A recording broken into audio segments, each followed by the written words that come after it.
Right. Good afternoon, everybody. I see that participants are starting to sign up, so I'll give them a minute. Just give everyone a minute to sign up, and then I'll do a formal welcome. And check this is recording.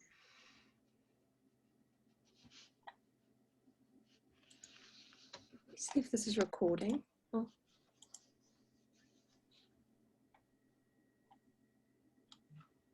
I can't tell if it's okay. Yep. Thank you. It's a little sign up the top. There we go. Okay. So good afternoon, everybody, and I want to welcome you to today's session.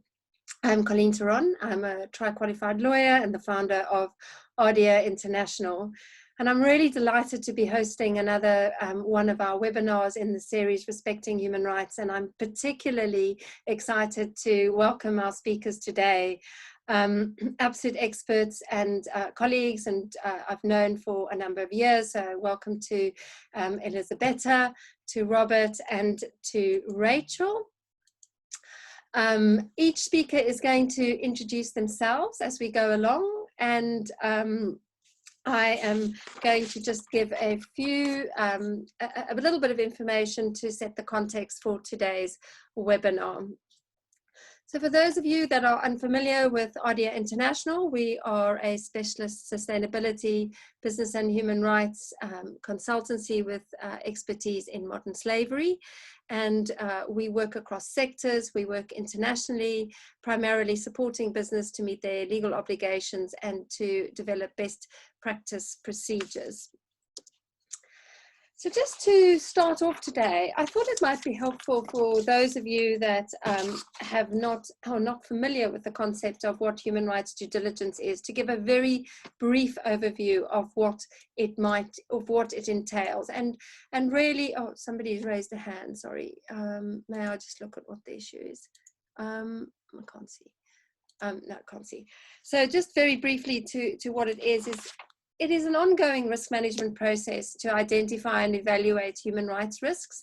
And I think the critical aspect of human rights due diligence is understanding what it covers, that it is to be reasonable, and that there are prudent steps that have to be taken, and they also have to be appropriate. We are asked this often, you know, what is reasonable, what is prudent, what is appropriate, and I'm sure Rachel might even touch on this as we go along. And of course, there are 4 key elements to human rights due diligence, and I've put a diagram up for those of you who want to go and have a look at this in more detail, to refer to the OECD guidelines or to the ETI to give a background to this. Just for all of you who are still joining and signing up, I just want to say welcome. Please do ask questions and answers as we go along, and also to let you know that we are recording the session and that it will be available on our website afterwards for those of you that have missed today. So why is human rights due diligence, why has it become something that is so important to businesses? And how do the voluntary frameworks and the developments in law address human rights due diligence? So I think in the first instance, one has to step back and think about the fact that, you know, business has a real impact on human rights and on environmental issues. And over the last 30 years, there's been a realization and a recognition that that impact can be both positive and negative. And there has been a particular emphasis on voluntary frameworks addressing how businesses behave, and an emphasis too on self-regulation through CSR programs for businesses in how they should address human rights in a way that they don't have negative impacts, and the same goes for environment. But there's a very real recognition that actually this has not been enough. And it has to do often with the balance of power. There are a number of governments that maybe do not have the right laws in place, or they don't enforce laws. So the impact negatively on human rights has been such that there's been a growth in domestic legislation to address how companies report on the steps they might take to address either human rights impacts, or in a number of jurisdictions, how they might identify modern slavery risk and deal with it. And so the UK's Modern Slavery Act is just one example of a raft of legislation developments that have been taking place to hold businesses more accountable. And I think Robert might be touching on this a bit more as we go into his discussion. But just as a very broad framework, you will see that this growth has been towards mandatory human rights due diligence, or mandatory reporting on how businesses are addressing human rights and environmental issues. And the only thing I want to say about this particular slide is that there is a distinction between a business reporting on how it's addressing human rights to actually carrying out due diligence. The latter is action-based, and there is an obligation to identify and to do something, whereas on the reporting side, there is not the same obligation. And it is that tendency, that move towards mandatory due diligence, that is actually, I think, causing many businesses now to perhaps be more interested in what is meant by human rights due diligence and how they might go about addressing these issues in practice. And so very briefly, before I move over to Robert, I thought I'd just pull together 6 points that we've seen in practice with businesses we're supporting on what they can do to prepare for human rights due diligence. I think what is really critical is understanding what you have in place, really considering that whatever you develop or what processes you have align with international standards, and particularly the UNGPs.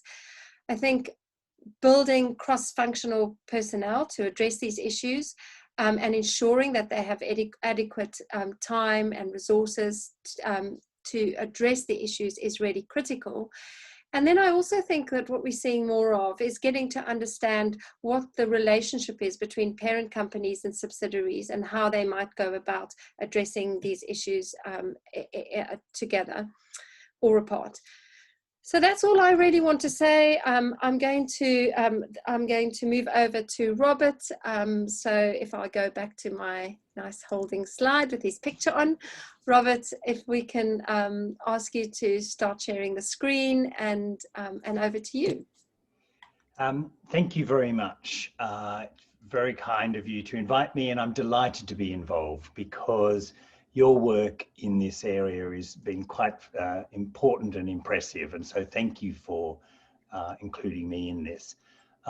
So I'm just going to get out of looking at me. Just pick up one point which Colleen says. The development in the business and human rights regulatory framework has been quite incredible in the last few years, largely prompted by the UN Guiding Principles in 2011, and then the follow-on through the OECD guidance and similarly. So just gives a quick framework snapshot of what the current developments are, and as you can see, they are significant. And it's important, therefore, to put what perhaps the main focus of my talk, which is on what's happening within the European Union, into this context, because it is one which is developing, and as Colleen says, these have been of different kinds. The Modern Slavery Act, of course, is very narrow, just about one issue, and it's a reporting element. Whereas, for example, the Dutch Child Labour Due Diligence Act is once again on our issue, but across a broad aspect of responsiveness. So it does vary considerably. And what we see in particularly is that the EU is beginning to bring into place some legislation, and that's what I'm going to focus on, just to give you a context for where this is moving towards.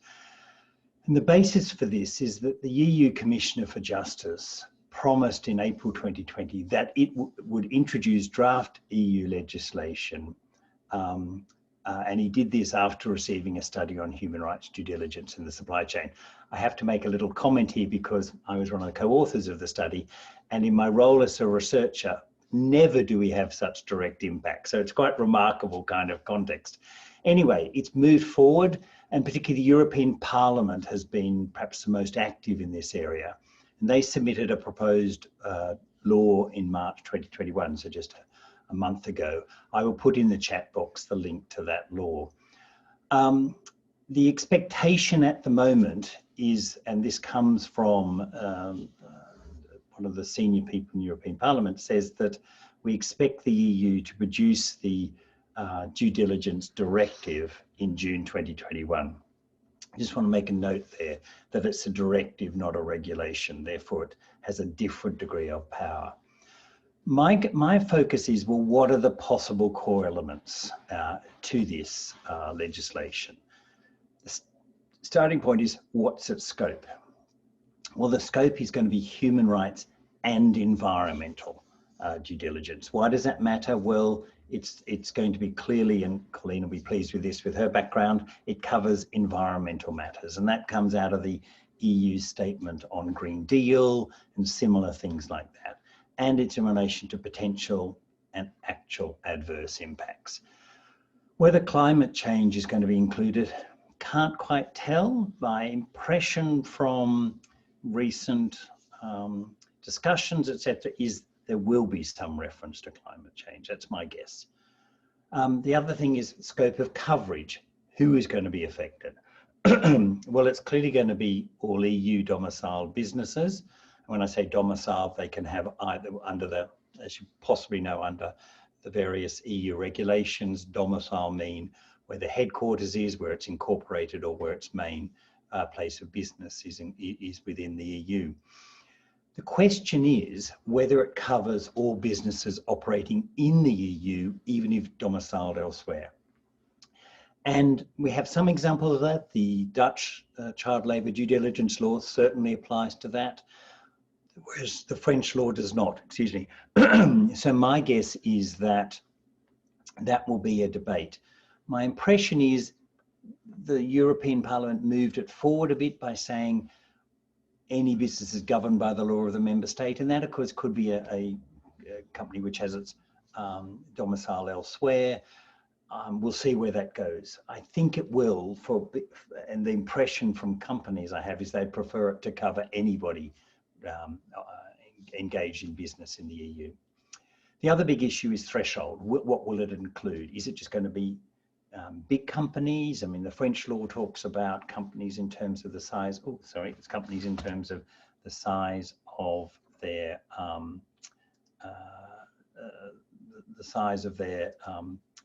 business, whereas in employees' terms, where modern slavery talks in size in terms of turnover, and whether it has to be publicly listed, whether it's a high risk, and that kind of thing. It's a debate. I don't know where that's going to fall on that, but certainly there's some sense. The argument under the UN Guiding Principles is it should be all businesses, but whatever, there's going to be some support for SMEs, small and medium-sized enterprises. In terms of, it will cover, I think, subsidiaries, particularly after the major cases such as Vedanta here in the UK, which certainly show there is a duty of care to subsidiaries. And the other question is value chain. Is it just going to look at the supply chain, or is it going to look right to the purchasing and sale in the value chain? I think it's likely, although our report was only on supply chain, I think it'll go to value chain. The other big question on this is whether or not public bodies will be included. So the next area is what corporate actions are likely to be required under this. Well, in a way, as Colleen's already mentioned, it'll be human rights due diligence in line with the OECD and the UNGPs. There will be the European Parliament requires publication on an EU platform of the human rights due diligence reports as an annual aspect, because under the OECD and UNGPs, it should be whenever there's a change in circumstance. So I think that whether it's annual or not will be up for discussion. A big pressure under the European Parliament is there has to be consultation. They particularly look at trade unions and workers. I suspect it might go longer and wider, particularly as there's an aspect of what's called FPIC, free, informed and prior consent, in relation to, say, Indigenous people, whether that goes further. And my experience of working with companies is the earlier the consultation happens in an operation, often the smoother the actions will then happen later. And linked to this is an operational grievance mechanism that a company should undertake and create an effective independent operational grievance mechanism. And once again, my experience is if you engage with the community earlier on, allow grievances to occur, then it can stop 12, 15 years worth of litigation. And that's certainly what's sometimes happened, but you have to be careful about this. I was talking to one company who said, we've got this wonderful online process of putting in grievances. That's brilliant, except the vast majority of the community you work with do not have internet access. So you just need to be careful on these aspects. And they possibly sectorial policies in relation to different sectors of industry. In relation to liability, there's definitely talk about enhancing civil liability access. Criminal is still for debate. Still not clear whether they're going to include some criminal aspects, and its potential is for an obligation which arises not just for the lack of a human rights due diligence, but where there's an impact, potential actual impact. And once again, I think that's quite a powerful step. Just to link in with other EU regulation about whether or not this requirement of human rights due diligence might mean you have an overriding principle, so the host state's law may not be the applicable law. Whether there should be a defence by a company is unclear. I'm a great fan of defence because I think it's an incentive. We don't know. In relation to governance link, part of this whole process includes a proposal for requiring directors to have a governance in relation to this area, and with outcomes which are meant to be enforceable. So enforceable, you've got my points there. I think the big pressure will be in terms of supervisory bodies which can investigate, and potential sanctions, including exclusion from procurement. Final 2 points. Businesses surprisingly have been quite behind this. We did a survey as part of our study, and we found that almost 80% of businesses are saying there isn't enough legal certainty, and then, and this is for the column on the far left of every one of these columns, they all wanted a single harmonized EU level standard. Why? For legal certainty, for clarification, and to know what their obligations are. And that's why there's this pressure. Even though there's developments across different European states, Belgium, Germany, Finland, there's a big push for an EU regulation to provide some coherent, harmonized level, which has benefits for business. And this came out very, very strongly in our surveys. So that's the context, and that's where I see the possibility happening in relation to EU level regulation on mandatory human rights and environmental due diligence. Thank you, Colleen. Thank you, Robert. That's so insightful. And actually, I have loads of questions. So if no one else is going to ask in the session, I certainly am. If we can please hand over to you, Rachel. Are you comfortable to pull the slides up for yourself? Yes, let me just do that now. And then let's see if it works. Fabulous. Thank you. Move them around. Now, if I do this, can you see the slides, or can you see something that looks a bit different? Yes. Is that okay? Yeah, that's your final slide. Did you know? Yes, I'm at the wrong end of the presentation. We're back at the beginning. Right, sorry, I've got two screens. It's all a bit complicated here. My name is Rachel Barrett. I'm a partner at Linklaters, which is an international law firm based in London. I specialise in all things ESG. My background is actually in the development of major energy and infrastructure projects, but for the last 10 years or so, I've been very much focused on ESG and on the area of business and human rights in particular, which is a very exciting, fast-moving area to be in, as Robert was alluding to earlier. So in this section of our webinar, I'm just going to run through in slightly more detail the key themes that are under consideration at EU level at the moment. It's important to recognise these are not yet legislative proposals. They might change, but they're very interesting, and it's good to know what is out there for discussion, and certainly what the European Parliament is pushing, because everything I'll be talking to today is very much based on the content of the Parliament's report and resolution that came out in March this year. In any event, I think a top tip would be to take all these points into consideration, assess your current processes, and really start to think ahead about what you are doing on business and human rights, and where you might strengthen your existing approach. Because while these are themes that may be dialed up or down, or may come and go in an ultimate legislative proposal or instrument, actually many of them represent what's considered to be best practice in the area. And as we all know, managing your risks and impact is beneficial to your business. So I think definitely worth taking into account, regardless of what happens with the law itself. Now I'll run through relatively quickly what is currently suggested. Those of you familiar with this space will probably recognize some themes here, because many of these are not new, but it's nice to see them all pulled together in one place in a structured way, because it provides a really helpful framework for people to think through issues around business and human rights. Now, where we start is at the top on risk assessment. So what is currently under consideration is that businesses, and I won't go into the complexities of which businesses we mean and all the rest of it, because there's quite a lot in there. I'll keep it relatively high level. But the proposal is that businesses should do a risk assessment. They need to understand their business and human rights impacts, and of course their social, their environmental and governance impacts as well on others. And that's a really important point here, because typically when people do risk assessments, they're thinking about risks to the business. And actually here, we're very much focused on impacts on others.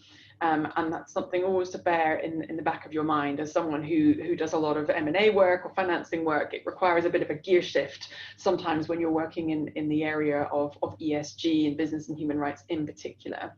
Now, obviously, risks don't stand still. Risk assessment is an ongoing dynamic process, and so that's something that would very much need to be kept under consideration. Now, at this point, I think it's fair to say there are some companies who might say, look, we haven't actually got any risks. I think that's fairly unlikely for most, but it's theoretically possible. And current proposals do then give certain companies the option to then stop there, as long as they're clear about the work that they've done and how they've reached that conclusion. Then that's where the journey ends. I think it's very unlikely that for most, certainly large undertakings, that is actually going to be viable. So that means for the vast majority of people, you would then move on to actually figuring out what due diligence you need to do. And there's quite a lot in that. So you have to establish and implement a due diligence strategy. And within that, there are various components in addition to just doing your due diligence, which is obviously hard enough as it is. So you've got to understand your value chain. And as Robert mentioned, there is this discussion around whether this is supply chain or value chain. At the moment, it is looking like value chain is the way to go. And in fact, I work with lots of businesses who do diligence their value chain, particularly when they sell, for example, high risk products to others or dual use products. That is something that is on people's radar already, which is great to see. But obviously you need to know who's in your value chain to actually understand who you're dealing with and who you're diligencing and what relationships you're looking at. You also need to develop due diligence policies and measures to prevent and mitigate impacts, which I'll talk a little bit about later, and a prioritization strategy, because obviously if you go and do your due diligence and you find lots of impacts, you probably won't be able to address them all at once. So there is guidance on what that means, but clearly you need to have a way of sifting through them and figuring out where you're going to start. So lots of content around due diligence, how you do it and what the component parts are, but also really importantly, as Robert mentioned, stakeholder input. Actually devising your strategy and your approach with input from others is really important. And this is a growing theme across a number of different areas, particularly against that ESG backdrop. In the UK, those of you who are large listed companies will already know that there's an obligation to take into account stakeholder interest and really understand what your key stakeholders think. And that's a really important and really valuable source of information when you're developing practical means of doing due diligence and obviously identifying risks and impacts. You also need to make sure your business strategy and policies are aligned with your strategy. You can't be doing one thing in one area and something completely different elsewhere. So it's sort of common sense, but does require quite a bit of internal organization within a business to make sure that what you're doing on ESG and human rights in particular actually aligns with the way you make decisions, the way your governance structures and your remuneration and incentive structures are set up and the like. So actually make sure you've got a coherent approach. And then cascading to others. So making sure that those with whom you have business relationships, particularly in your supply chain, actually stick to the same standards you're adhering to in this area, and that you verify compliance. So lots of people will already be thinking about this to some degree, particularly in their tier 1 suppliers, possibly not so much beyond that, but the interest in that area is clearly going to grow.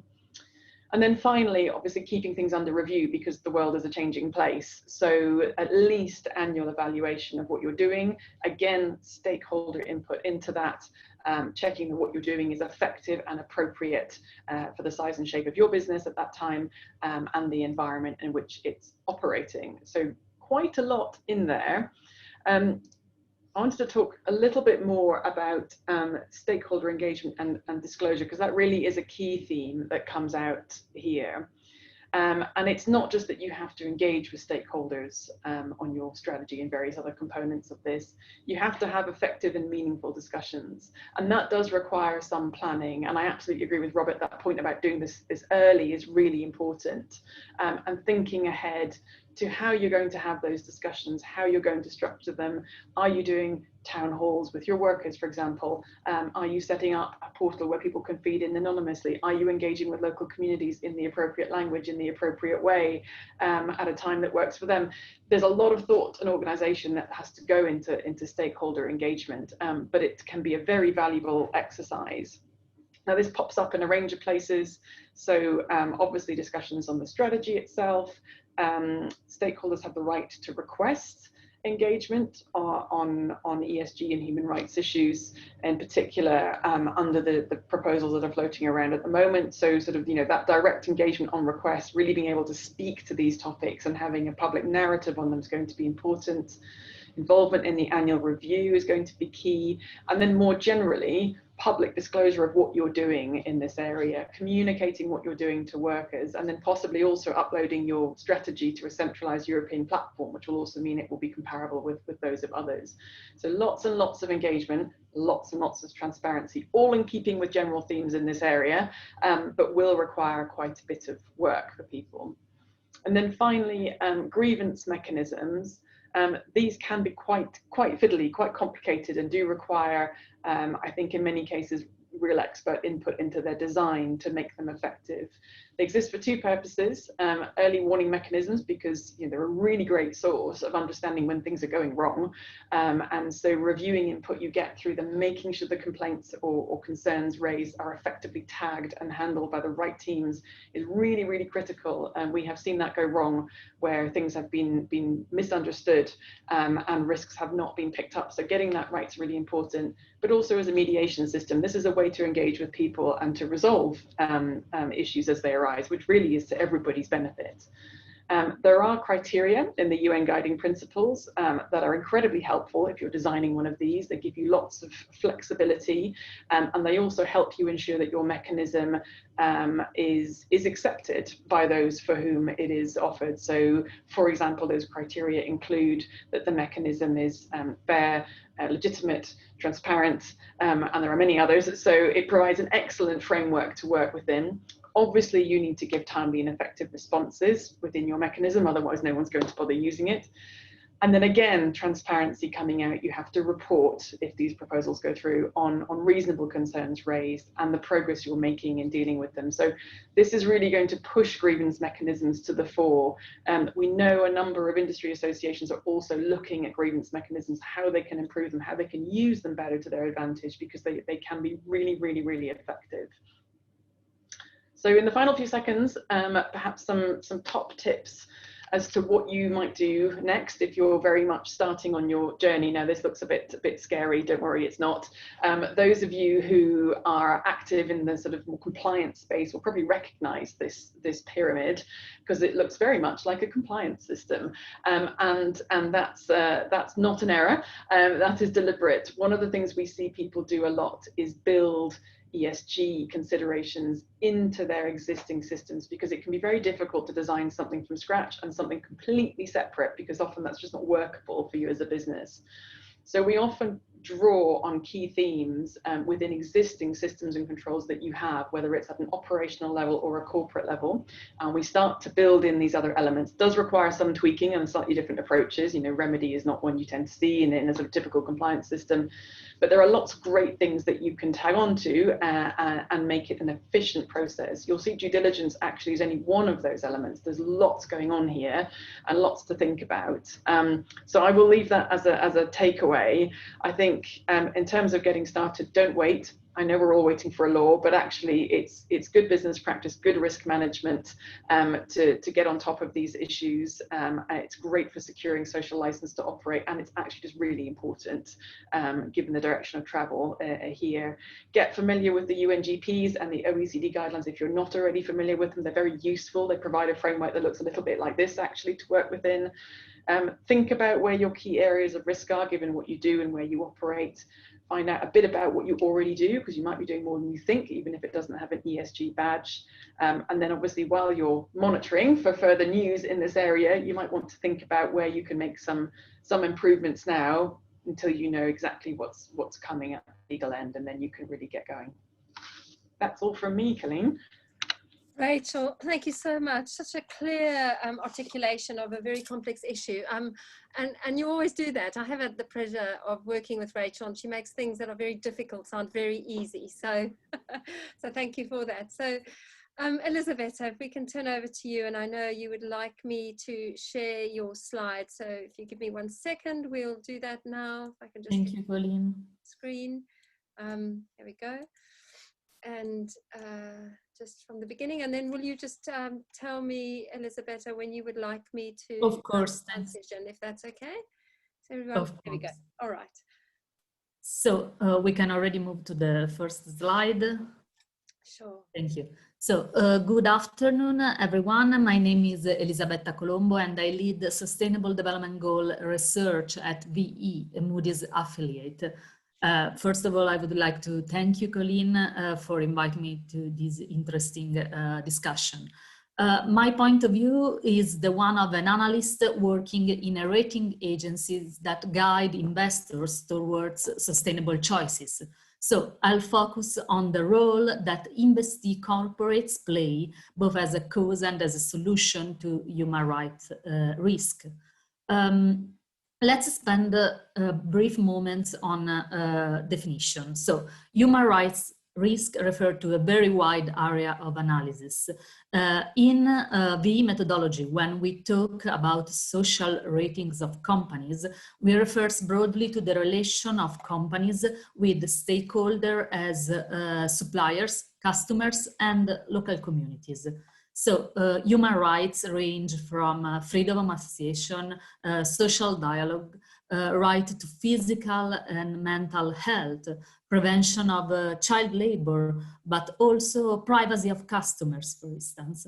Moreover, in terms of like relation with communities, human rights relate to right to property of displaced local communities, but also to the protection of human rights, for instance, where companies use private security forces. So here we're talking about like mining and other infrastructural projects.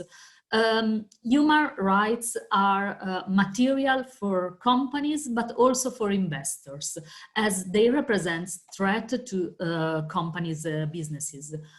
So companies that have difficult relation with customers, with communities, and with suppliers might incur in legal and operational risk. So compensation and fines leads to financial risk for the companies and for the investors at the end. So The methodology is based on the most advanced international standards in terms of respect of human rights, already explained by the previous speakers, plus some specific initiatives that look at the investor role in this challenge, such as the United Nations Principle for Responsible Investment. Colleen, could you please move to the next slide?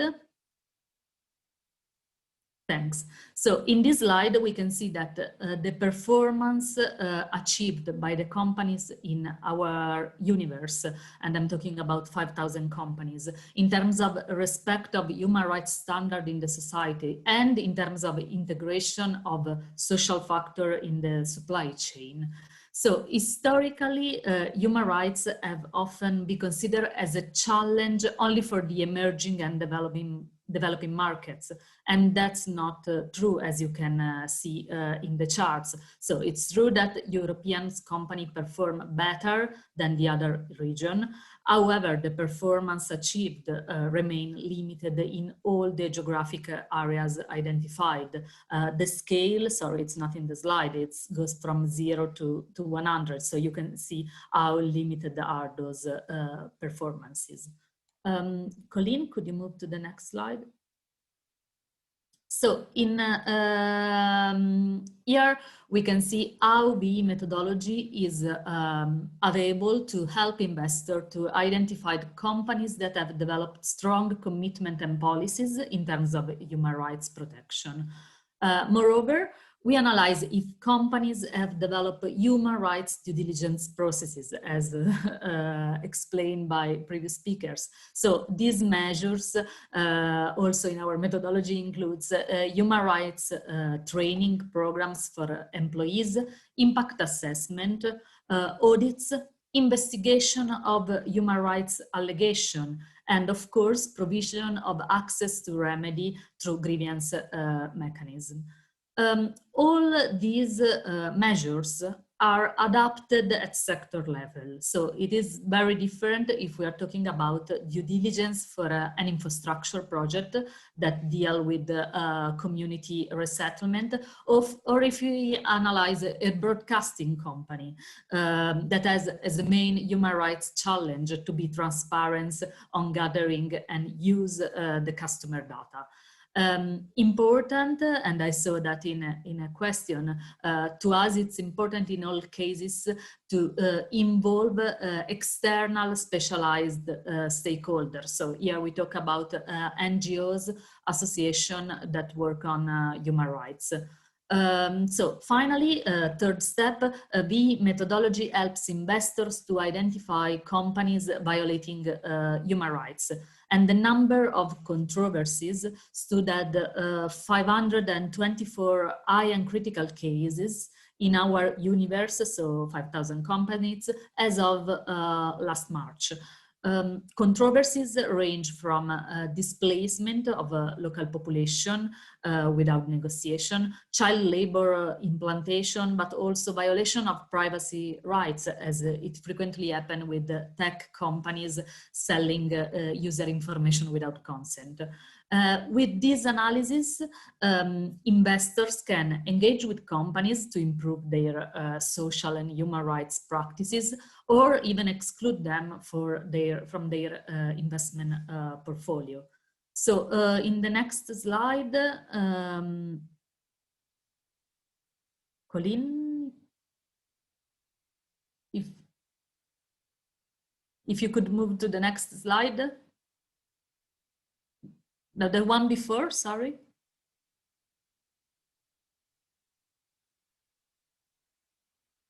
Okay, so we also, sorry, I'll let you go back to the one before, thanks. Thank you. So we also use the same methodology to analyze company respect of human and labor rights through the supply chain. And in terms of supply chain, we expect companies to develop a code of conduct dedicated to suppliers, and above all, to make sure that those social standards are respected. To do that, companies should work on internally with training the staff in charge of purchase, but also directly with suppliers, like offering training and support. Controversies in terms of suppliers, especially hit sectors that have difficulties in controlling their supply chain. An example is like the automobile sector, as complex mineral, for instance, cobalt, are used in a wide array of auto parts, such as the batteries for electric vehicle. Another controversial sector in terms of supply chain is the garment industry that, for instance, count many of the companies accused of using suppliers linked to the exploitation of Uyghur people in China. So I'll conclude very quickly if you move to the last slide. Thanks. Looking at data from our database, I just would like to give you an overview of the best and worst performing sectors on the topic we have analyzed. So human rights and integration of social factor in the supply chain. In terms of human rights, we can see that development banks show a good understanding of the challenges they face because they made efforts to incorporate human rights issues into loans and projects and set up grievance procedures. The telecommunication companies show policies and efforts as well to respect the right to privacy and to respect freedom of expression of user. On the negative side, so at the bottom of the slide, the aerospace companies are really problematic because of their contact with the military industry. In terms of integration of social standard in the supply chain, the luxury and cosmetics industry show a good level of commitment. This is also thanks to industry initiatives like on dirty gold, on conflict diamonds, such as the Kimberley process certification. On the negative side, food and tobacco sector are particularly vulnerable to supply chain risk, given their complex supply chain. To conclude, I just want to say that addressing human rights can align investor strategies with the achievement of the Sustainable Development Goals. So some of the goals clearly look at human rights challenges, such as ensuring education, housing, achieving gender equality. But we cannot forget like the intersectionality of the topic. So the respect of human rights accompany the 17 sustainable challenges set by SDG. So human rights need to be taken into consideration also when we fight climate change and when we stimulate like economic growth. I'll stop here. Thank you, Colleen.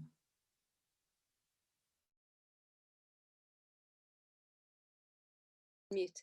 Thank you very much, Elzbieta. It's so interesting as well. And I think, yeah, I mean, I'm sure both Robert and Rachel will share the view that actually having a insight as to what investors are looking for is very helpful, particularly when you are supporting clients and particularly if they are pushing back on certain elements that you might be saying is critical. If you have that perspective from the investor to be able to show them why this is important in terms of measuring impact, I think is really helpful.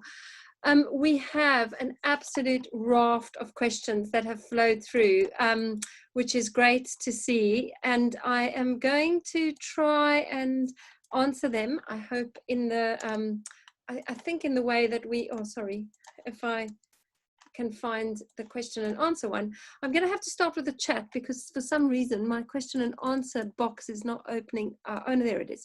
Right, here we go. Let me start with a question about risk assessments. If this is addressed to all panelists, can we assume risk assessments can be conducted internally by companies, or will it be likely that many companies will need to seek outside support to do this effectively? Rachel, Robert, would you like to respond? Go ahead first. On you go, Rachel. Oh, I'm going. All right then. Go on, you go. I mean, that's an interesting question. I think for me, that very much depends on what internal resource a company has, because some companies will have a really strong function who are able to do this work, and they will have a really strong network in their other operations around the world who can do it. I would say, in my experience, and it may just be the kind of companies I deal with, but it's quite common to outsource. And I say outsource not in a kind of, offload it sort of way, but in a kind of actually, you really do need people who've got expertise in relevant countries, in relevant sectors, who have experience from perhaps other advisory work they've done or other operations they've looked at. They can transfer to you because you don't know what you don't know. And it can be really helpful to have someone external come in and bring that additional perspective, plus the resource and manpower they can offer that you may not have. And lots of companies, I'm conscious at this stage, will just not have the resources or capacity to do that job, particularly if you're a really big company. So I think both are fine. I think it just depends on resource and skill set, really. Robert, I don't know if you've got a different perspective on that. No, I think you've answered it really well. I don't have anything else to add. Yeah, no, I agree with you. Thank you, Rachel. That's really helpful.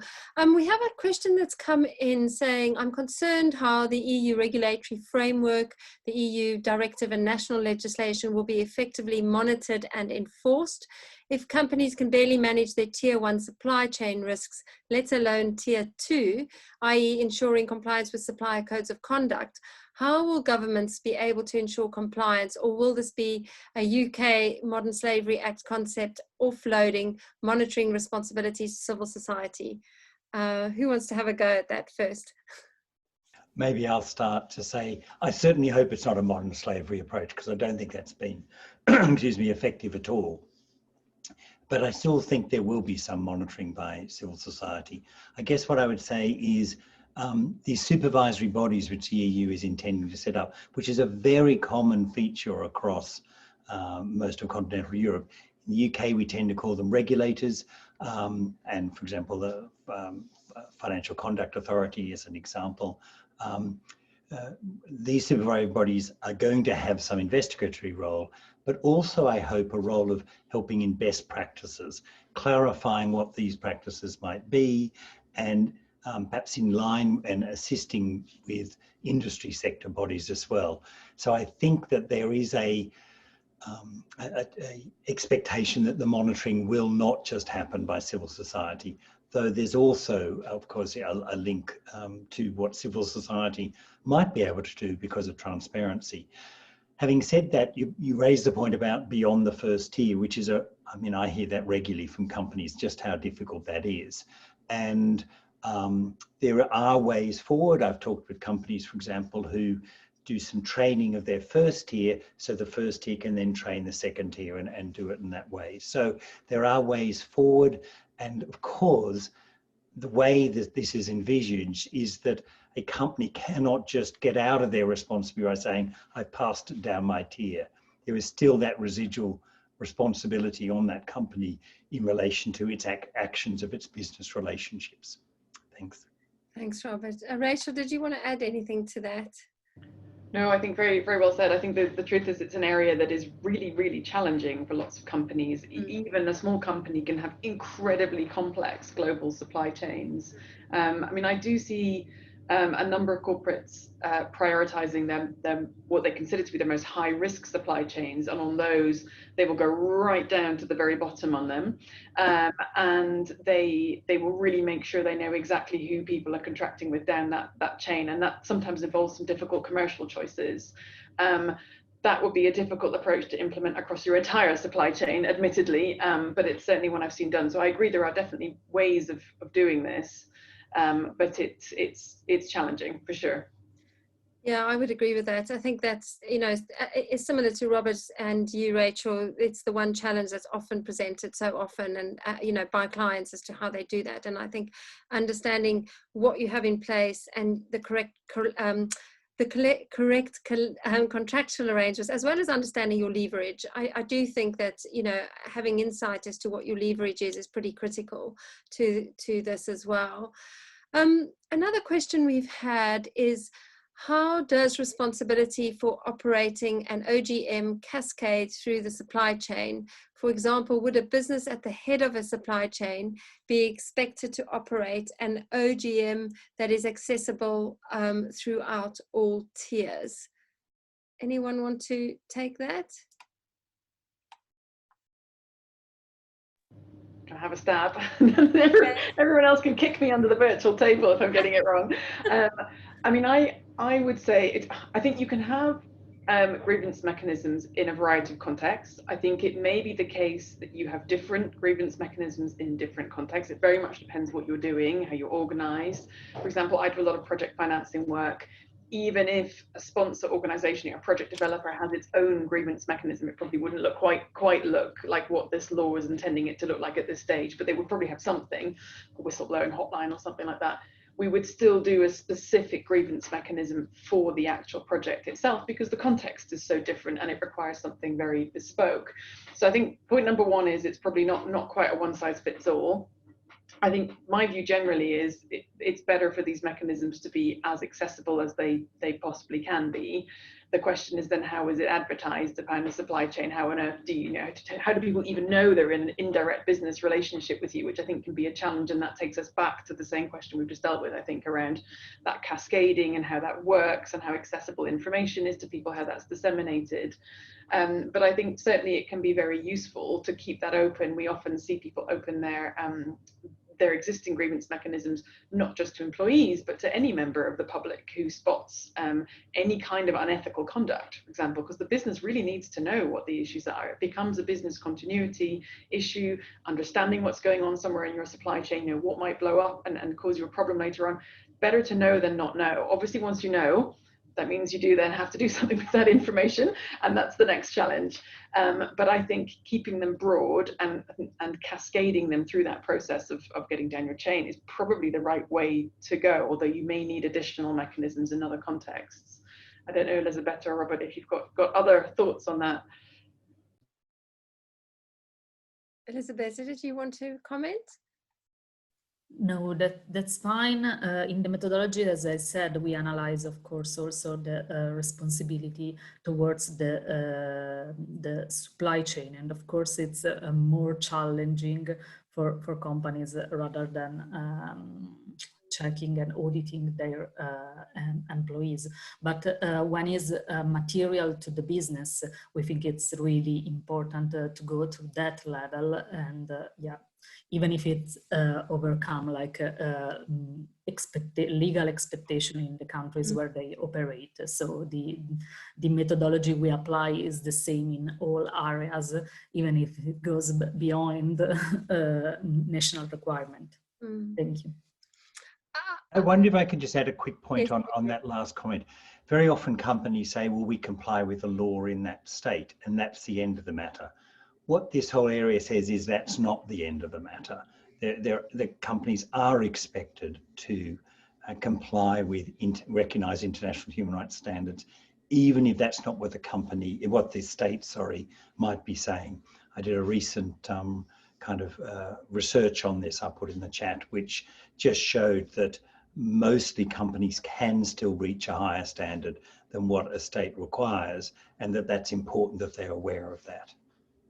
Yeah, thank you, Robert. I think that's really helpful. I think one of the things that strikes me around grievance mechanisms, which sounds really rudimentary, but actually for lots of organizations, they don't necessarily even know what they've got in place. And they might have a whistleblowing policy. It's a good example. I've seen this loads in the last year, is have a whistleblowing policy with a hotline or a number of things. Firstly, it doesn't even perhaps pick up on human rights or modern slavery issues. Secondly, the hotline, the people who are receiving the calls and the grievance may not be trained to actually understand what it is that they are listening for and doing. And so, you know, in the context of determining what appropriate policies and procedures you have, I think it always is useful to go right back to the beginning, which is what do we know we have and is it fit for purpose? And once you've done that, then to kind of grow out what it is that is needed in your supply chain.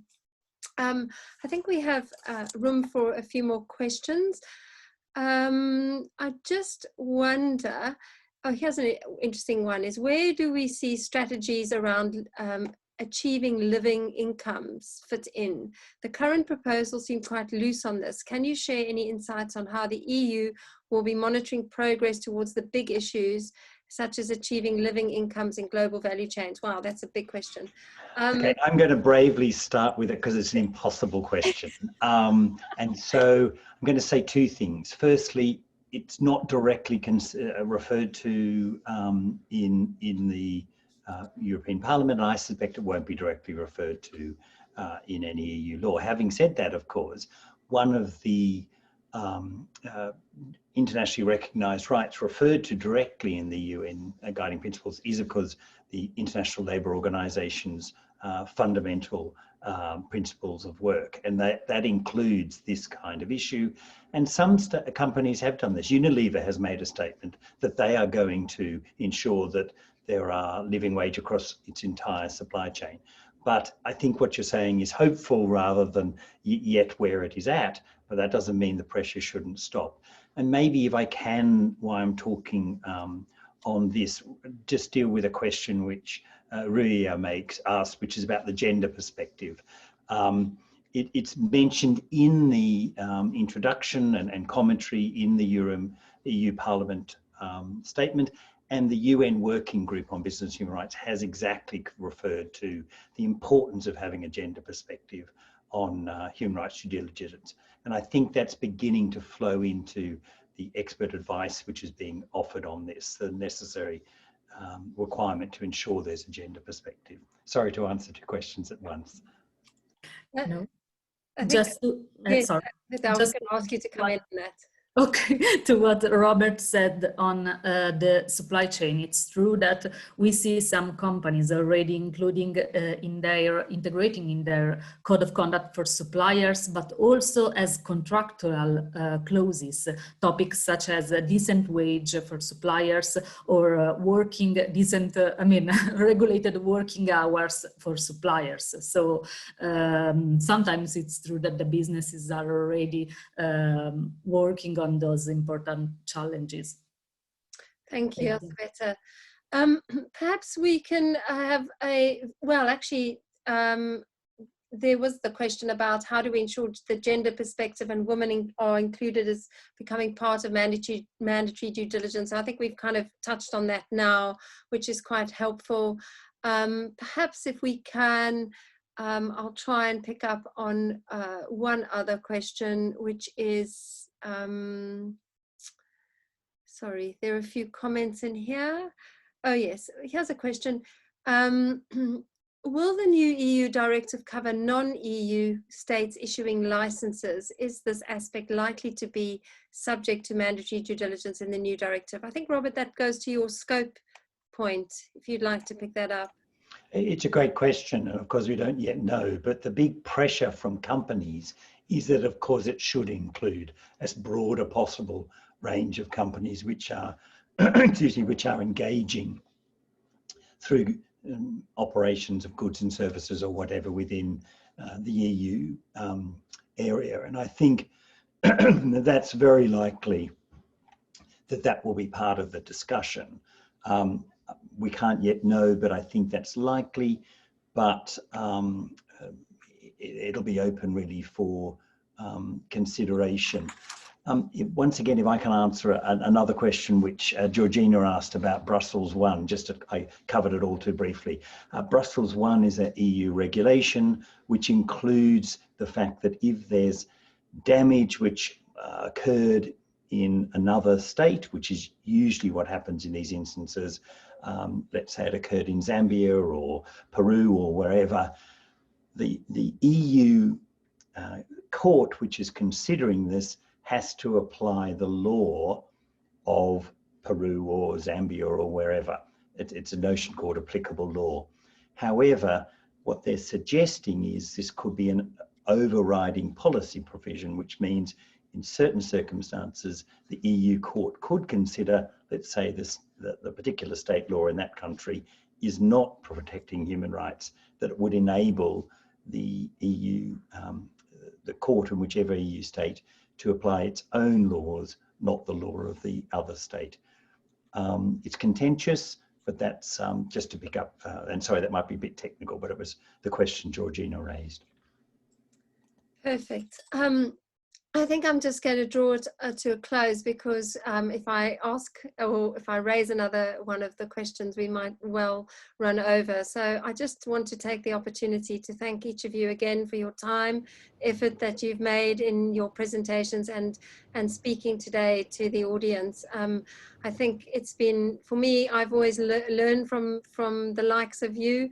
I've taken away a lot of pointers, so thank you very much. And I hope that for all of the participants today, that you found this insightful and useful.